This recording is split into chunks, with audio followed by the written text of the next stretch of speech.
اللہ سے دعا کرتے ہیں اللہ پاک فوج کی حفاظت فرما، اللہ میرے وطن عزیز پاکستان کی حفاظت فرما۔ جب تک یہ دنیا ہے تب تک یہ پاکستان رہے گا۔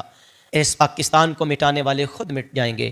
یہ آج بھی زندہ باد ہے، یہ کل بھی زندہ باد ہے، اور قیامت تک انشاءاللہ اس کی فضاؤں سے اللہ اکبر کی صدائیں بلند ہوتی رہیں گی۔ اچھا ذرا غور کریں یار، ان شہیدوں کی عظمت کو سلام نہیں جو قیامت والے دن حضرت امیر حمزہ کی صف میں کھڑے ہوں گے، ان شہیدوں کی عظمت کو سلام نہیں جو قیامت والے دن آقا امام حسین کی صف میں کھڑے ہوں گے، ان شہیدوں کی عظمت کو سلام نہیں جو قیامت والے دن آقا حضرت امام علی مقام کے لخت جگر سیدنا علی اصغر کی صف میں کھڑے ہوں گے، حضرت علی اکبر کی صف میں کھڑے ہوں گے۔ میں نے کہا یہ جوان ہمارے یہ ایمان سے لڑتے ہیں، خبردار ان سے نہ ٹکرانا، ان سے نہ ٹکرانا۔ اللہ اکبر، ان کے پاس حسینی جذبہ ہے، ان کے پاس بدر کا جذبہ ہے، خیبر کا جذبہ ہے ان کے پاس۔ اللہ اکبر، پہلا جو مقام ہے، پہلی جو عظمت ہے، خون کا قطرہ زمین پہ بعد میں گرتا ہے، اللہ پہلی بخشش فرما دیتا ہے، فرمایا وہ جنت میں اپنا مقام دیکھ لیتا ہے۔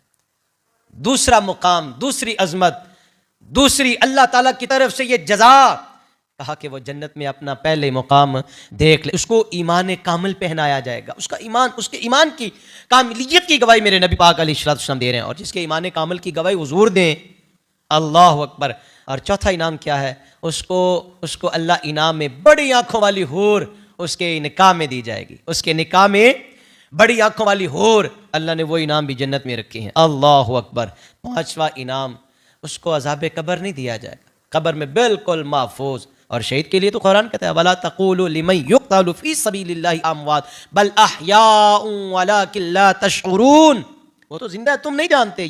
یہ جو اللہ کی راہ میں اپنے وطن کی حفاظت کرتے ہوئے جاتے ہیں اور جو دین اسلام کا نام سر بلند کرتے ہوئے جاتے ہیں، وہ مرے ہوئے لوگ نہیں ہیں یار، وہ تو زندہ ہے۔ شہید کیا ہے؟ شہید زندہ ہے، بولو شہید۔ عذاب قبر نہیں دیا جاتا بلکہ قبر میں اس کو رزق دیا جاتا ہے، قبر میں اس کو اللہ کی نعمتوں سے نوازا جاتا ہے۔ اور چھٹا انعام، اللہ قیامت والے دن قیامت کی ہولناکیوں سے اسے محفوظ رکھے گا۔ اللہ قیامت والے دن قیامت کی ہولناکیوں سے لوگ ڈر رہے ہوں گے، خوفزدہ ہوں گے یار، جب اللہ کی جلالت کا سامنا کرنے سے انبیاء بھی گھبرا جائیں گے۔ حضور سید عالم علیہ السلام فرماتے ہیں یہ جو جوان جنہوں نے جام شہادت نوش کیا، یہ جو جوان آئیں، میں اور آپ اللہ سے دعا کرتے ہیں اللہ پاک فوج کی حفاظت فرما، اللہ میرے وطن عزیز پاکستان کی حفاظت فرما۔ جب تک یہ دنیا ہے تب تک یہ پاکستان رہے گا۔